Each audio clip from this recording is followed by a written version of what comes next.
नमस्कार, मैं हूं रविंद्र जैन और आप देखना शुरू कर चुके हैं सबकी खबर। मध्य प्रदेश में विधानसभा चुनाव से पहले हमने देखा कि तमाम भारतीय जनता पार्टी के नेताओं ने कांग्रेस ज्वाइन की थी। हम देखते थे कि चुनाव से पहले कांग्रेस कार्यालय में लोग वाहनों के काफिले ले लेकर कांग्रेस की सदस्यता लेने आ रहे थे। तमाम बड़े बड़े नेता जिनकी हम उम्मीद नहीं कर सकते वो भारतीय जनता पार्टी छोड़ के कांग्रेस में आ रहे थे।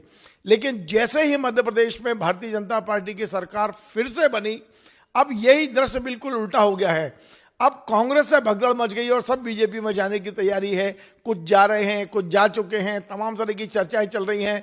ऐसा लगता है कि बड़ी भगदड़ है। लोकसभा चुनाव से पहले कांग्रेस में ऐसा लगता है कि क्या कांग्रेस पार्टी पूरी तरह खाली हो जाएगी। जिस तरह भारतीय जनता पार्टी ने अपने दरवाजे खोले हैं, मेरी जानकारी के अनुसार भारतीय जनता पार्टी ने सभी जिलों में समितियां गठित की हैं। ये समितियां उन तमाम सारे लोगों से बात करेंगी कांग्रेस के, जिन्हें भारतीय जनता पार्टी अपने में शामिल करना चाहती है। और इसके लिए पूरी भोपाल से लेकर सभी जिलों में कमेटियां बनी हैं। पूरा कोऑर्डिनेशन चल रहा है। जिलों से सूचना आती है कि भाई हम किससे बात करनी है। बताया जाता है यहाँ से कि 11 पार्षद हैं, 5 पार्षद हैं, उनसे बात करो। ज़्यादातर भारतीय जनता पार्टी की नज़र है ऐसे लोगों पर जो निर्वाचन की प्रक्रिया में जीतने की कुवत रखते हैं, चाहे वो पार्षद हों, जनपद सदस्य हों, जिला पंचायत सदस्य हों या जिला पंचायत अध्यक्ष हों। अधिकतर लोग जो जनप्रतिनिधि हैं उन्हें किसी भी कीमत पर अब भारतीय जनता पार्टी कांग्रेस से तोड़ के अपने यहाँ लाने की कोशिश कर रही है। लोकसभा चुनाव से पहले हम देख रहे हैं कि एक बड़ी भगदड़ है। कांग्रेस का घर एकदम खाली होता जा रहा है, वहाँ सन्नाटा होता जा रहा है। भारतीय जनता पार्टी के घर की ये स्थिति हो गई है कि ऐसा कमरा जहाँ 20 लोगों की बैठने की जगह वहाँ 200 लोग पहुँच गए हैं। तमाम सारे लोग भारतीय जनता पार्टी की ओर बढ़ रहे हैं। इसी बीच में ये भी खबर आ रही है कि कुछ बड़े नेता मध्य प्रदेश कांग्रेस के वो भी भारतीय जनता पार्टी में जा सकते हैं। मध्य प्रदेश कांग्रेस में यदि ऐसा होता है तो बड़ा झटका होगा। आज हमारे साथ हैं मध्य प्रदेश कांग्रेस मीडिया विभाग के अध्यक्ष के मिश्रा जी। ये वरिष्ठ नेता भी हैं। तमाम सारा एक इनका समर्पण कांग्रेस के प्रति कोई प्रश्न नहीं लगा सकता। आज हम इनसे बड़े खरी खरी सवाल पूछेंगे कि आखिर ये सब हो क्या रहा है। मिश्रा जी, आपका बहुत बहुत स्वागत है। आप मेरे मित्र भी हैं, बड़े भाई भी हैं। मैं आपसे सवाल करने में कई बार झिझकता भी हूं, लेकिन मुझे पत्रकारिता का एक धर्म निभाना है और बड़ा क्लियर। इस समय कांग्रेस की जो हालत हो गई है, आप मानते हैं वाकई चिंताजनक है? मैंने अपने राजनीतिक जीवन में 1977 का दौर भी देखा है, जब मैं स्टूडेंट लीडर था।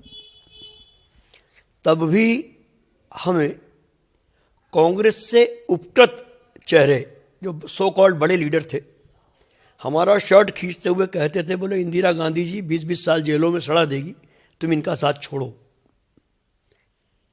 उससे बुरी स्थिति इस बार नहीं है जिन्होंने 1977 की स्थिति देखी है। अभी 2 दिन पहले बसंत पंचमी थी, इसके बाद अब पतझड़ आएगा। पतझड़ प्रकृति के माध्यम से हमें एक संदेश देता है, जिसमें सारे हरे वृक्ष की पत्तियां गिर जाती हैं और वो वृक्ष ठूंठ जैसा खड़ा रहता है। उसके 2 माह बाद उस वृक्ष में फिर हरी कोपलें आती हैं, पत्तियां आती हैं, फिर वो इंसानों के लिए ऑक्सीजन और छाया देने वाला वृक्ष के रूप में स्थापित हो जाता है। तो मैं मानता हूं कि यह दौर पतझड़ का है। और किसी भी राजनीतिक पार्टी में 2 तरह के लोग होते हैं। एक वे जिनकी जरूरत पार्टी को होती है, दूसरे वे जिनको पार्टी की जरूरत होती है।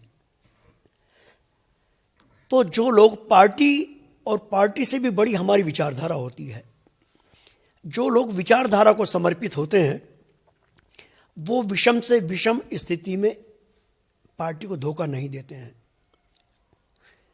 जो राजनीतिक जल को 3 स्टार 5 स्टार होटल के रूप में उपयोग करने आते हैं, जिनका उद्देश्य सिर्फ और सिर्फ धन लोलुपता और आर्थिक प्यास बुझाना है, वे लोग चले जाते हैं। मैंने वो दौर भी देखा है। अभी वो लोग भाग रहे हैं जिन्हें 4 महीने पहले उम्मीद थी कि माननीय कमलनाथ जी के नेतृत्व में कांग्रेस की सरकार बनेगी, हम अपने स्वार्थों की पूर्ति कर लेंगे कांग्रेस में रहकर। क्योंकि आपने वो दौर देखा है कि 4-4, 5-5 किलोमीटर दूर लाइनें कारों की लगी होती थी कांग्रेस दफ्तर के बाहर, क्योंकि उन्हें उम्मीद थी कि कांग्रेस की सरकार आ रही है। ईवीएम माता की कृपा से वो हमारा सपना साकार नहीं हो पाया। अब वही कार पलटकर भारतीय जनता पार्टी, जो अपने आप को भले कहती हो कि मैं विश्व की बड़ी पार्टी हूँ, मगर वो एक मिस कॉल वाली पार्टी है, उनके दरवाजों पर दस्तक दे रहे हैं, पर उनका भविष्य कोई ज़्यादा नहीं होगा। हाँ देखिए, पहले ये कहा जा रहा था कि मध्य प्रदेश में कांग्रेस दो वृद्धों के हाथ में है, दो बूढ़ों के हाथ में है, कमलनाथ, दिग्विजय सिंह। अब तो कांग्रेस ने अपना नेतृत्व परिवर्तन कर दिया है और जीतू पटवारी के हाथ में कांग्रेस आ गई है, एक युवा चेहरा है। इसके बाद भी ये भगदड़ क्यों? देखिए, यह भगदड़ राष्ट्रव्यापी हो रही है। अशोक चौहान जैसे लोग, जिन्हें पार्टी ने सब कुछ दिया, जिनके पूज्य पिता श्री शंकरराव चौहान जी नेहरू गांधी परिवार के वफादारों में रहे, जब वैसे लोग छोड़ रहे हैं पार्टी को, जिन पर आदर्श सोसाइटी का घोटाला नरेंद्र मोदी जी ने ही लगाया था, अब वो उनके करीब बैठ रहे हैं, राज्यसभा में उन्होंने उनका चयन कर लिया है।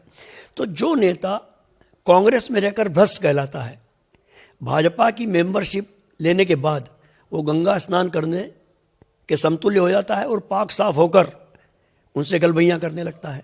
तो जो विचारहीन लोग हैं वो आया राम गया राम की श्रेणी में रहते हैं, हमें कोई रंजोगम नहीं है। और जीतू पटवारी जी का जहाँ तक प्रश्न है, नौजवान है, पार्टी नेतृत्व उन्हें सौंपा है, और मैं कमलनाथ जी और माननीय दिग्विजय सिंह जी को वृद्ध नेता नहीं मानता हूँ। वो हमसे ज़्यादा काम करते हैं पार्टी के लिए, और वो पार्टी के विचार हैं, वो पार्टी की विचारधारा है। और इन दोनों ही नेताओं ने कांग्रेस और कांग्रेस की लीडरशिप के साथ कंधे से कंधा लगाकर काम किया है और हर विपरीत परिस्थितियों में लीडरशिप की मदद की है। तो वो वृद्ध नहीं हो सकते हैं, न वैचारिक तौर पर न शारीरिक तौर पर। ये खबर बड़ी तेजी से मार्केट में उड़ रही है, अफवाह मान लें या खबर माने इसको, कि कमलनाथ जी पर भी दबाव है बीजेपी का। जिस तरह से दबाव में लोग जा रहे हैं, कमलनाथ जी के ऊपर भी दबाव है। शायद कमलनाथ जी, नुकुलनाथ भी आने वाले समय में बीजेपी ज्वाइन कर सकते हैं। मैं सीधा जवाब चाहता हूं आपसे, क्या आपके कमलनाथ जी से बात हुई और कितनी संभावना है उनकी बीजेपी में जाने की? देखिए, कमलनाथ जी से बात होने को लेकर तो मैं स्पष्ट कर दूं कि जब ज़रूरत होती है तो हम उनसे बात करते हैं। उनका कद बहुत बड़ा है, हमें अपना कद, जिसकी हैसियत मुझे मालूम है, उनसे ज़्यादा बात करने की हम लोग हिम्मत भी नहीं जुटा पाते हैं, आदर की वजह से। मगर माननीय कमलनाथ जी को जितना उनके नेतृत्व में काम करने के बाद मैं उन्हें समझा हूँ, वे बहुत भोले, स्पष्टवादी और नेक इंसान हैं। क्योंकि जो उनके साथ काम कर चुका होगा वही उनके व्यक्तित्व को समझ पाता है। पीठ पीछे लोग कुछ भी करते रहें, मगर कमलनाथ जी वो शख्सियत है, जितना मैंने समझा है, कि उन्होंने हर विपरीत परिस्थिति में कांग्रेस और नेहरू गांधी परिवार के एक बेटे के रूप में, इंदिरा जी के तीसरे पुत्र के रूप में, और संकट के दौर में एक सहयोगी के रूप में परिवार और कांग्रेस की सेवा की है। तो इस तरह की अफवाहों पर मैं विश्वास नहीं करता कि कांग्रेस में कमलनाथ जी छोड़ दें, वो कपोल कल्पित और काल्पनिक बात लगती है। बिल्कुल ऐसी ही बातें जब सिंधिया जी छोड़ रहे थे तब भी कहा गया था लोगों द्वारा कि सिंधिया जी के पिताजी थे और वो वफादार हैं, जाएंगे नहीं। सिंधिया जी आखिर गए ना, और उन्हीं को फिर बाद में आपने गद्दार कहा। आज वैसी बात आप कह रहे हैं कि कमलनाथ जी नहीं जा सकते। यदि कमलनाथ जी जाते हैं तो क्या वही शब्द आप कमलनाथ जी के लिए उपयोग करेंगे जो सिंधिया जी के लिए करते हैं अभी? देखिए, सिंधिया जी का पारिवारिक चरित्र ही गद्दारी का रहा है। देश से लेकर अपनी मां स्वरूप पार्टी और कार्यकर्ताओं तक से उन्होंने गद्दारी कर इतिहास में अपने परिवार की पृष्ठभूमि को फिर रेखांकित किया है। माननीय कमलनाथ जी ने कभी भी मित्रता के नाते भी किसी व्यक्ति के साथ भी गद्दारी नहीं की। पार्टी और देश के साथ तो बहुत बड़ी बात है। दोनों के पारिवारिक राम मंदिर आंदोलन, राम मंदिर जो नया बना है अभी, जो उसका प्राण प्रतिष्ठा हुई है, उस पर कमलनाथ जी ने अपनी अलग लाइन ली है। सबको मालूम है कि कमलनाथ जी ने राम मंदिर को लेकर बिल्कुल अलग लाइन ली है। उन्होंने श्री राम लिख के भेजे हैं, जय जय राम के नारे लगाए हैं। उन्होंने कांग्रेस की लाइन से हट के काम किया है। तो लग तो रहा है कि कुछ ना कुछ उनका मोह भंग तो हो रहा है पार्टी से। देखिए, पार्टी के भीतर अपनी वैचारिक ताकत को अलग से प्रदर्शन करना भी बड़े साहस का काम होता है। क्या कमलनाथ जी के राम नहीं हैं? क्या राम जी की फ्रेंचाइजी सिर्फ भारतीय जनता पार्टी के साथ है? कमलनाथ जी तो वो शख्सियत हैं कि भाजपा ने मंदिर के नाम पर चंदा खाया है। कमलनाथ जी ने हनुमान जी की 100 फीट 101 फुट ऊंची प्रतिमा छिंदवाड़ा में अपने खर्चे से बनाकर मंदिर बनाया है, और उन्होंने कभी भी फोटो खिंचवाने के लिए आरती की थाली को नहीं खिसकाया है। उन्होंने आरती करते हुए कभी राज्यपाल मोहन भागवत जी या मुख्यमंत्री का अपमान नहीं किया कि उनके थाली का स्पर्श भी करवा लें। उस तक से जब दूसरे लोग राम मंदिर के प्राण प्रतिष्ठा का अशुभ मुहूर्त में कार्य करवाते हैं सिर्फ चुनाव के लिए, कमलनाथ जी ने कभी भी, और जब वो मंदिर की स्थापना कराई थी तो ना विधानसभा के चुनाव थे ना पार्लियामेंट के चुनाव थे। ठीक है, एक आखिरी सवाल है कि कांग्रेस की अभी क्या तैयारी है लोकसभा चुनाव को लेकर? बिल्कुल लोकसभा चुनाव के दरवाजे पर खड़े हैं और भारतीय जनता पार्टी ये चैलेंज कर रही है कि हम 29 की 29 सीटें जीतने का दावा कर रही है। ऐसे में कांग्रेस वाकई क्या बहुत हताशा का माहौल है? कैसे मतलब कैसे बूस्टर डोज देगी अपने कार्यकर्ताओं को? किसी भी राजनीतिक पार्टी की ताकत उसके कार्यकर्ता होते हैं। हमारे कार्यकर्ताओं ने विधानसभा के चुनाव में भी बेहतर परफॉर्मेंस किया है, खूब ताकत से। पुलिस प्रशासन, पैसा, यहाँ तक कि चुनाव आयोग भी जब भारतीय जनता पार्टी का एजेंट बना हुआ था तब उन्होंने बढ़िया लड़ाई लड़ी है। कार्यकर्ता चुनाव लड़ेगा, उसके आत्मबल में कोई भी निराशा नहीं है। और हमारी पार्टी का शीर्ष नेतृत्व, चाहे वो मध्य प्रदेश का हो, दिल्ली का हो, उसने रणनीति बना दी है। हमारे 3 स्तरों पर उम्मीदवारों के चयन की प्रक्रिया पूरी हो चुकी है। वो रिपोर्ट प्रदेश कांग्रेस कमेटी के पास आ चुकी थी। माननीय जीतू पटवारी जी उस रिपोर्ट को स्क्रीनिंग कमेटी में दे चुके हैं। स्क्रीनिंग कमेटी अब उसकी और स्क्रूटनी करने के बाद सीईसी को सौंप देगी और हमारे कैंडिडेट भी डिक्लेयर हो जाएंगे। बहुत बहुत धन्यवाद। तो आप के मिश्रा जी मध्य प्रदेश कांग्रेस के मीडिया विभाग के अध्यक्ष हैं। उनका कहना है कि कांग्रेस में इस समय पतझड़ का माहौल है। निश्चित तौर पे उनका कहना है कि ये जो पत्ते सूख गए हैं ये गिरेंगे, नई कोपल आएगी और फिर से ये हरा भरा वृक्ष आपको दिखाई देगा। उम्मीद पर दुनिया टिकी है। के भाई को उम्मीद है तो निश्चित तौर पे ये उम्मीद उनकी कायम रहे, हम ऐसी अपेक्षा करते हैं।